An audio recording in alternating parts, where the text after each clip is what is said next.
Okay, this is Algebra 1, Part 1, Lesson 4.5, Writing a Function Rule. Problem 2, Writing and Evaluating a Function Rule on page 263. Okay, so again, they're giving you in words what you have to set up into an equation. Okay, it says reserved seating is sold out, and it gives you that it's 10 rows with 12 seats per row. So 12 across, 10 deep. And it's $25. So you would just multiply all that together and we know that value. We know what they're getting from reserved seating. The general seating is where it's gonna decide how much money they make.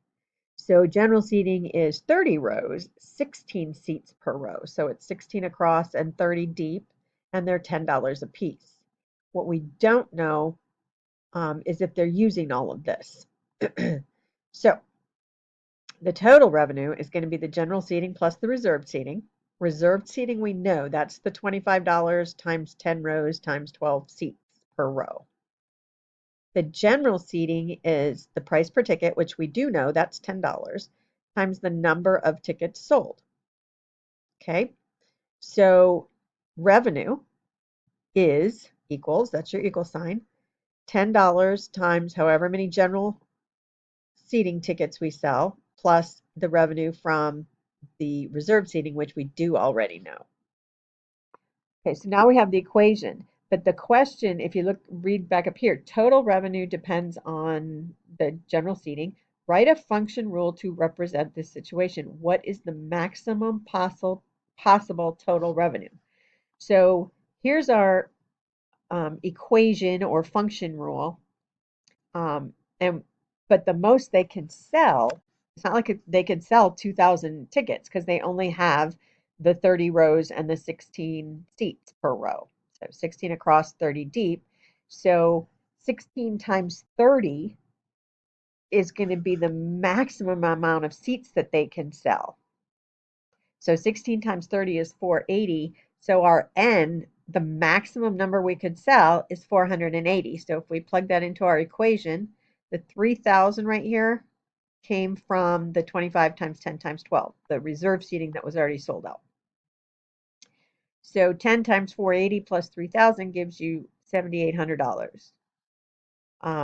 Because this was $3,000 in revenue for the reserve seating, and this was $10 for 480 seats. So the most they could make is $7,800. Okay, so the got it says a kennel charges $15 per day to board dogs. Upon arrival, each dog must have a flea bath that costs $12. Write a function rule for the total cost for n days of boarding plus the bath. How much does a 10-day stay cost? Okay, so first we have to do the equation itself. So it's $15 per day. Remember I said per usually means multiplication. And they automatically get charged the $12 for the bath. So $15 per day plus $12 for the bath.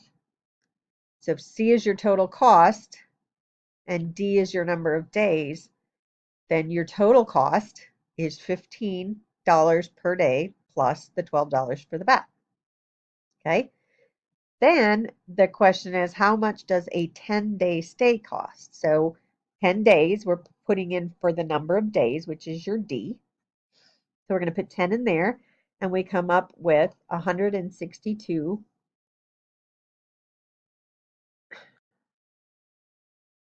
for 10 days. 15 times 10 is 150, plus 12 is 162. So it's 162 for 10 days for one dog. Then B said, does a 5-day stay cost half as much as a 10-day stay? Well, no, it's half of this, but you still have that $12 to add on. So it's not going to be exactly half.